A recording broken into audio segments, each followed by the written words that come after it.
Selected. Screen recording button. Games folder. App switcher. Activate default.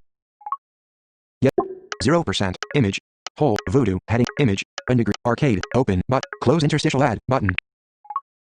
Home. Back. Get eyes. Show stats button. A crunch echoes in the darkness. You freeze in the lane. The moon is full, but the night is overcast, so you strain to see in the darkness. A small clump of bushes lines the road just ahead of you, and in the distance, a cluster of factories emits a dim, reddish glow. No bells, so it can't be a carriage approaching. The new locomotives haven't reached your little village yet. It's only 1832. Besides, this doesn't sound like chugging machinery, but a rasping scrape over gravel.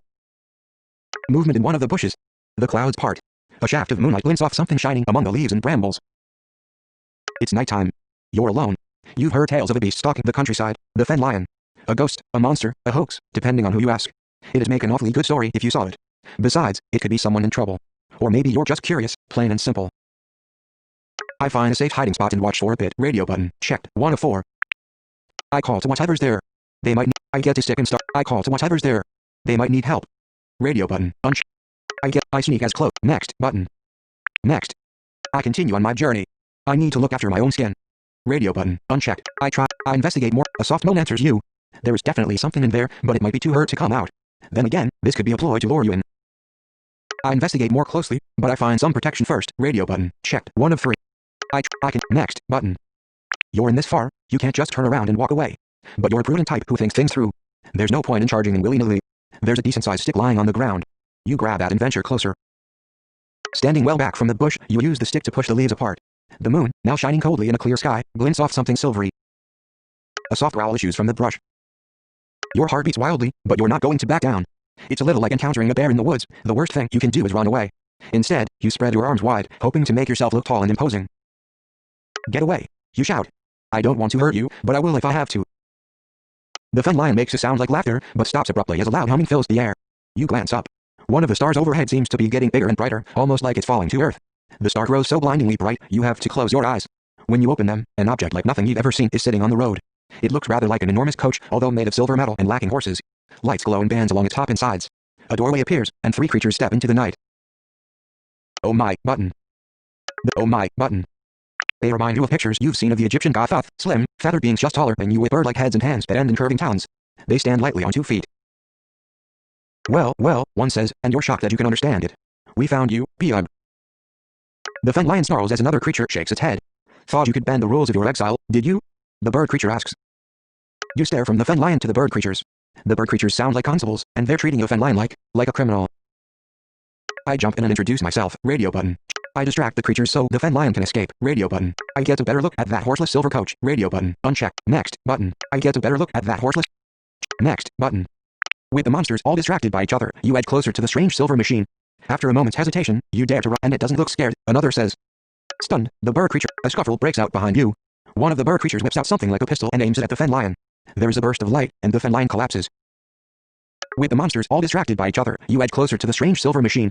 After a moment's hesitation, you dare to run your hands along the outside. It's warm and smooth, and it sends a tingle along your fingers and up your arms. A scuffle breaks out behind you. One of the bird creatures whips out something like a pistol and aims it at the fen lion. There is a burst of light, and the fen lion collapses.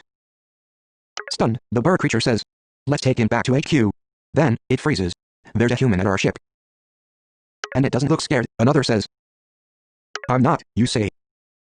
The first bird creature looks thoughtful. Then I think Sub-Commissioner Tweel will want to talk to you. One creature remains behind to handle the fen lion, but the rest bundle you into their horseless carriage. You wish you had about 10 more eyes, so you could look everywhere at once. The inside walls are smooth and white, like an egg. Blinking, multicolored lights cover panels set throughout. They sit you down on a too tall seat and strap you in. Careful, you say, the clasp is caught on my... What? My skirts, I'm a lady, radio button. My suspenders, I'm a man, radio button, unchecked. I'm a man, but I'm a lady, but it's caught on my trouser hem, radio, next, button. The ship rumbles and lifts off the ground. Your stomach clenches. Where are we going? You cry.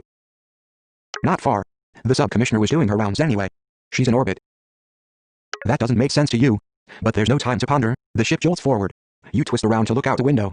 There are stars. You're in the sky. Suddenly, you feel both very small and very free. Next, button. A massive silvery wall fills your field of vision. The bird creatures unstrap you and lead you out of their carriage into a maze of winding, windowless corridors studded with doors. You realize their carriage has connected to some sort of skyfaring ship. At one door, they pause. Sub-Commissioner? One calls. We've got a potential recruit. Come in. The door opens. You gasp. Next button. Another bird creature stands behind a desk. She has the same thin beak as the others. Her slender arms end in clawed hands. The long, pinkish feathers on her curving neck smooth out around her shoulders. Her yellow eyes fixed on you. New recruit, Sit down. There's one chair. You sink onto it. The other bird creatures melt from the room. What's your name, human? River, radio button. Jim, radio button. Mary, radio button. Neve, radio button. Brandon, radio button. None of these, radio button. Unchecked, 6 of 6. Checked. Next button. None of these. Next button. Next. Next button. Text field. Double tap to edit. Text field is editing. Insertion point at end.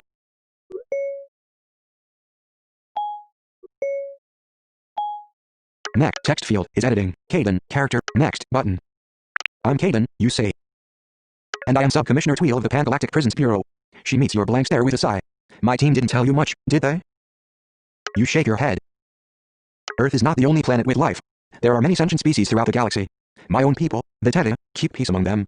Sometimes, individuals commit crimes. They do on Earth, too, you say. They go to Tweel's eyes glitter. Or to penal colonies, isn't that right? Thinking of Australia, you nod. Next button. No. Humans have pathetically short lives. We'll inject you with nanobots to keep you young. Most of our convicts have sent. You do have a sweetheart. What was their name again? Mr. W. T. Books, Esquire, a charismatic fellow. Radio button, checked, 1 of 4. Sarah the milkmaid, a hard-working girl. Radio button, unchecked, 2 of 4. Andrew, Lady Serena, next button. A soldier, radio button, check. A valet, radio. That certainly sounds. What was your occupation prior to this? A soldier, a valet, an amateur fossil hunter. Radio button, unchecked, 3 of 5. A politician, a pickpocket. Next button. Well, Tweel says, it will be quite an initiation. Are you interested in joining us? I am, you say carefully. Why, specifically? I need a new job. Radio button, checked. I want to see new things. Radio, protecting my planet is the right thing to do. You aliens fascinate me. I want to. It seems like a big job. I want to prove I can do it. You've got big guns. I want one. Next button. Protecting my planet is the. I want to see new things. Radio, I need a new job. Why, specifically? I want. Protecting my planet is the right thing to do. Radio button. It seems like a big. You've got big guns. Next button. Tweel nods thoughtfully. Fair enough. Before your medical appointment, we'll need to enroll you in the academy for training. She passes a small screen to you. A strange, alien language fills it. Tweel sighs and taps the screen once. The symbols rearrange themselves, and you realize it's a list of courses. You'll have a specialty, of course, Tweel says. Which course speaks to you most? Focus and resolve. Next button. Very well, Tweel says. I'll give you a moment on the observation deck to bid your planet farewell. Then, you'll need to report to Med Deck 3 for nanobot treatment and translator implant. Earth looks so small hanging against the darkness of space. A thrill of excitement runs through you. This is going to be a great adventure. And time goes by. Button. But overall, things are going well. The nanobots have kept your body as young as it was the day you met Tweel. The translator chip feels natural under your skin. Even the communicators have improved since you started. You're used to the job. People in the PGPB know your name after a few decades. But then, one day, the Yeti asks for a meeting to discuss his parole. Next button. The PGPB has a base deep in the Himalayas. You visited a few times over the years. It's a good spot for parole meetings, and you stride into the room confidently, not even blinking in the bright light. His long white fur has been neatly combed and his claws polished. Commissioner Tweel nods at you as you take your seat. About time, she says. She turns forward and gives the Yeti withering glare. Now, prisoner 24,601, otherwise known as Yeti, your plea. Commissioner Tweel, the Yeti begins. Liaison Agent Caden, it's very kind of you to hear me today. Next button. Get on with it, Yeti. He flinches at Tweel's tone. I have been exiled to this planet for 181 years. That's nearly half a lifetime for a Hersus like me. I've learned my lesson. I'm ready for parole. Tweel glances at you. Your mind races. You need to say something. If that's true, why do we keep hearing reports that you've been sighted? Radio button, checked, 1 of 4. It has been a long exile. Why? You were sent to this penal colony for a reason. How? Don't you eat people? Radio button, unchecked, next button. The Yeti shrugs his hairy shoulders. The Himalayas are less isolated than they used to be. Earth is less isolated than it used to be. You frown. Explain. The Yeti smiles at you. The Yeti smiles at you. Remember when you wrote my first case summary, Agent Caden? Tweel's beak clacks as she draws her talons over a screen laid on her desk. Text scrolls down the display. After long years with the PGPB, you read alien scripts easily. The Yeti has amassed quite a profile, with several psychological Let's have it, Yeti, Tweel says. Indeed, button. The Yeti picks at his fur. His pink tongue skitters over his rows of teeth. When he laughs, it rings all too false to your ears. Why don't you grant me parole first? Tweel clicks her talons on the desk, unblinking. Perhaps you misunderstand. That is not our procedure. I promise. The Yeti's voice rises. It's good stuff. Next button. You give the Yeti a hard look. He does have a history of lying. But I really have valuable information. Suddenly, the Yeti's voice quavers. His shoulders hunch. He looks almost scared. It's dangerous for me to even mention it. It's important. We can't. Tweel pulls up another screen. Parole denied. Stop. The Yeti, please. Stop. The Yeti. Let him speak. Stop. The Yeti, please.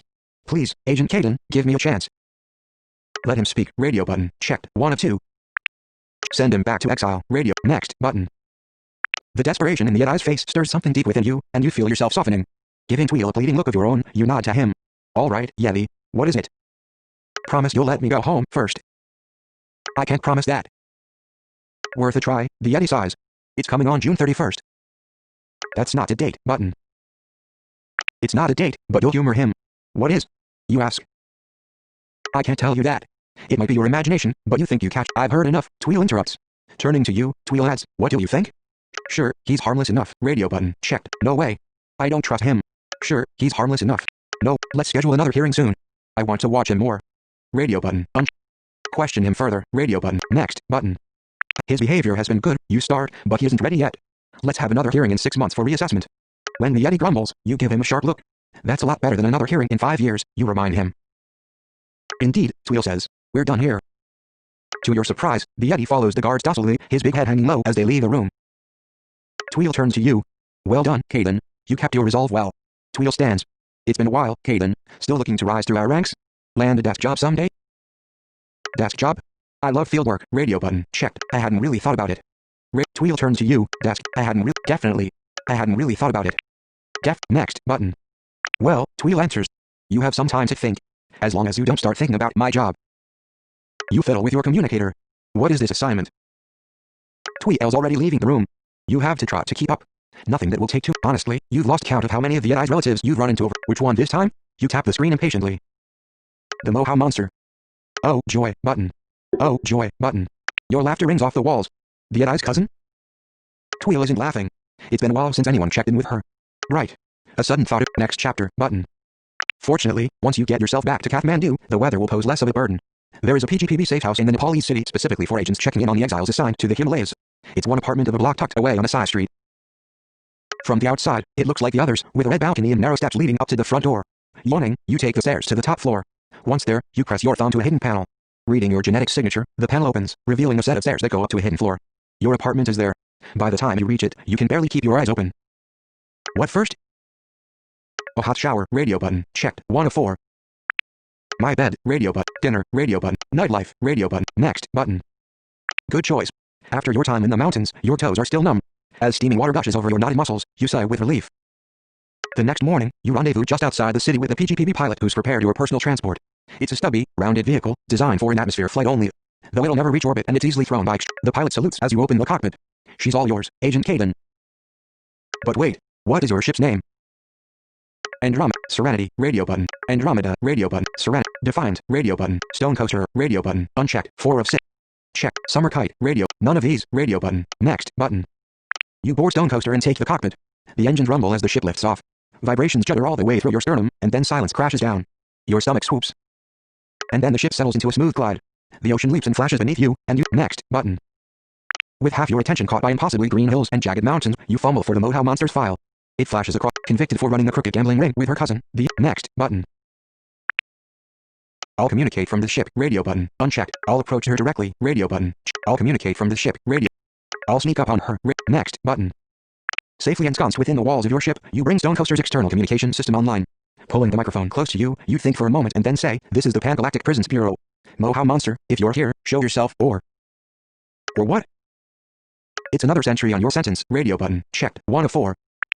I'll inform Commissioner Tweel. Radio button. Unchecked. 2 of 4. I'll have to eat this pavlova all alone. Radio. I'll find the worst. Next button.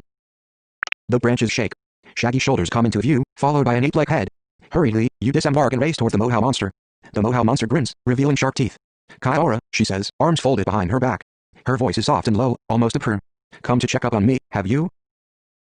You smile tightly. Part of the job. Movement behind the Mohau monster catches your eye. Wait. The Mohau monster shuffles her feet, staring at the ground. Then, sigh, button. You shake your head. "Are you stealing that sheep?" She snorts. "Look at you, mate, gone all stroppy. Country's chock-a-block with sheep. More sheep than blocks, I reckon." Your jaw drops. The last time you made an official visit, you noticed the Moha monster had picked up more of the local slang than her. You didn't answer the question. Not thick, are you? The Moha monster strokes the sheep. I was taking it back to its box, returning it to the bloke what lost it. Now sheep are thick. I like, oh, sure, button. Text field, oh, sure, button. You raise an eyebrow. I find that hard to believe. Well, it ain't my brekkie, Bugalags, if that's what you're thinking. The Moha monster's eyes narrow, and the sheep wriggles in her grasp. I wasn't about to nick it. Can't prove I was. Can you? Do you even want to? What do you do? I note this on her file, radio button, checked. I turn a blind eye, radio button. I note this on her file, radio. I take custody of the sheep, radio button, unchecked. 3, next, button. Not fair, she mutters. I'm up the buhay, behaving myself, and my hard case cousins on Discovery Channel every year taking a tiki tour of the Himalayas, and what does he get? Slap on the wrist, not even. Next, button. The terms of the Yeti's sentence are between him and the Pan-Galactic Prisons Bureau, you say. I have nothing to do with it. The Moha monster drops the sheep unceremoniously. Bleating, it blunders off into the bush. She bares her teeth. Sure, that's what they all say. Wash your hands, that's all. Ouch, button. You flinch. I will not argue this with you. She turns her back to you, the ruff of fur along her neck bristling, a deliberate Ursus insult. Because you can't. Staring at her steadily, you will your voice to stay even. We're done here. I have a few things to check in the nearest towns, after which I will report my findings to Commissioner Tweel. You'll be informed. She doesn't look at you. Next, button. The township of Thames nestles at the southwestern end of the Coromandel Peninsula, not far from the Moha Ranges. Rolling green hills plunge towards the sea, ending in cliffs battered by waves. Small Victorian buildings cling to the space between hills and ocean. Salty air tickles your nose as you wander the quiet streets. You'd love time to play the tourist. But when you're on PGPB missions, you know there's one place you have to visit. The pub. Such hardship, button. From past visits, you know that the Tumu Hotel serves as the local watering hole. The room seems smaller than you remember. Where do you want to sit? By the window, that table by the next button. You like seeing what's going on. You press close to the window, watching the activity on the street. This time of year, tourists flood Thames. You're used to them. Sometimes you wonder what it'd be like to join them, but then, perhaps you've been with the PGPB too long. You're different from the humans here, and you know it. A young woman hands you a menu. It's getting near supper, and you doubt you'll be able to pick up any useful information on an empty stomach. What are you having tonight? Fish and chips, lamb with mint jelly, bangers and kumara map, mince pie with tomato sauce. The vegetarian option, radio button, mince pie with tomato sauce, radio button. Next button. Excellent choice. Your food arrives quickly, and soon you're tucking in. After a long day's work, your stomach feels pinched, so you spend a few moments absorbed in the rapid movement of knife and fork to your mouth and back. Only a few moments, though, you are a professional. Once the edge of your hunger's dulled, you lean back in your chair and listen. All black, so I says to him, if you're nipping out, and then, a shrill aha, button. Text field, aha, button. Subtly, you angle your chair so that you're facing the speaker. He's a young man with lank brown. See, no one back, that's it. Time to intervene. Text field, 27,000. Time to intervene, button. Next, I ask the old man for his opinion, radio button, unchecked, 5 of 5. Next, button. You go over and introduce yourself, pasting a smile on. Couldn't help overhearing. This Moha monster sounds really interesting. I'm Caden, by the way. The young man barely looks at you. John Stetson. Have you been in New Zealand long, John? You ask. He shakes his head. Just a few weeks. Came to find the beast. And how did you find her, it? The young man puffs, of course, button. Text field, of course, button. Cursing the Moha monster, you nod towards his phone. All the pictures on there, I take it. Yep. You fished 200 from your wallet. Good thing you changed some of your standard currency units to American dollars earlier. Look, I'll give you these if you delete them. John's eyes widen. Why? Because it's bad for the bush, having people tramp through looking for some ridiculous legend. You snap. New Zealand is a unique ecology. He goes quiet. I hadn't thought of that, he says at last. All right. Nice work, Caden, you handled the situation with John very well. When the pub closes, you can't help smiling as he ambles into the night. Those pictures won't be a problem now. Just as you're taking a second to catch your breath, your communicator flashes urgently. You take it out. Tweel is looking for you, and she wants to talk to you face to face. So, you have to wait until you're settled in the stone coaster. You call up a screen and wait, drumming your fingers on the armrest until Tweel's beat countenance fills your field of vision. Agent, she barks. Uh-oh, button. What is it? You try to ignore the feathers bristling around her face. Glow-in-the-dark watches, chocolate bars, croquet sets. Maybe, after all of this time, Tweel has finally snapped. You compose yourself. I'm sorry, Commissioner. I don't understand. We interrupted a shipment of goods being processed on Sferran. Tweel's large yellow eyes narrow. Illegally imported goods. Earth goods. The bottom drops from your stomach. Oh again, button. Then they're helping a third party smuggle goods between Earth and Sferran. Tweel shakes her head. It's a smuggling ring, operating right under your nose. I can't believe it, you murmur. Tendrils of horror curl around your chest. What's done is done, Tweel says briskly. The important thing is stopping the traffic. I'll add some standard currency units to your budget. Use them wisely. As you try to stammer out your thanks, Tweel dismisses you with a wave of her hand. Now, Agent Braun is usually our top choice for off-planet missions, but she's injured herself again. Explosives related, I believe. Expect a PGPB transport to reach you in the next hour. You're going to Sphæren. Next, button. True to Tweel's word, a transport arrives quickly. It's piloted by another Tattoo, but to your surprise, a small, bat-like chiropter leaps out and scampers to your ship. What are you doing? You shout. The chiropter waggles his enormous ears and spreads his claws wide, revealing the membrane stretching between his forearms and side. Atlantis?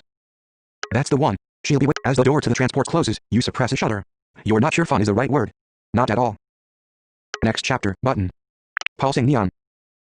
Hyperspace is beautiful and deadly all at once, surrounding your ship on all sides.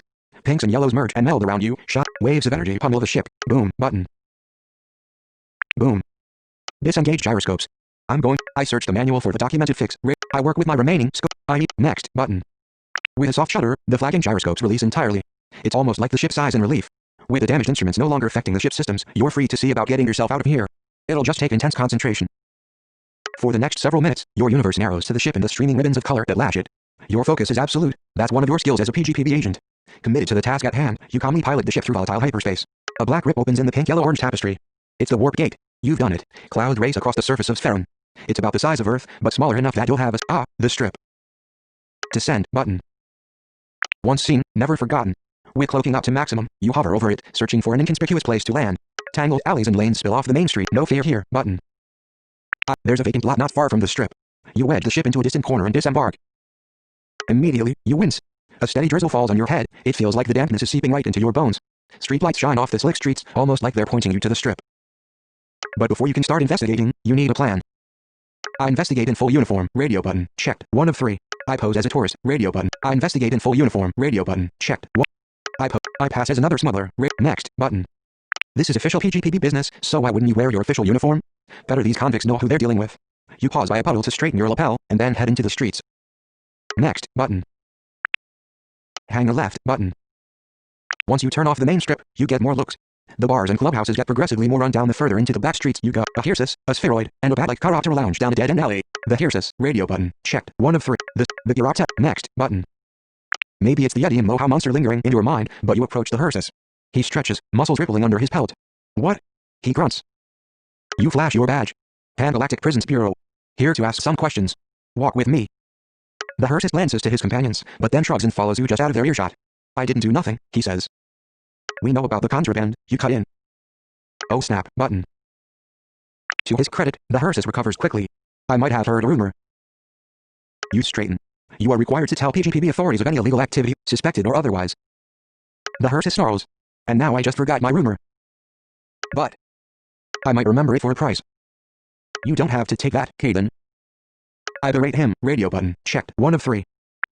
I fight him. Radio button. I track him. Next. Button. Remember earlier how we told you that the first 3 chapters, to find out what happened, buy it. If you've already purchased, click here to Games Fold. 11:12 a.m. Status bar. Control center. Airplane mode. Switch button. Selected. Screen.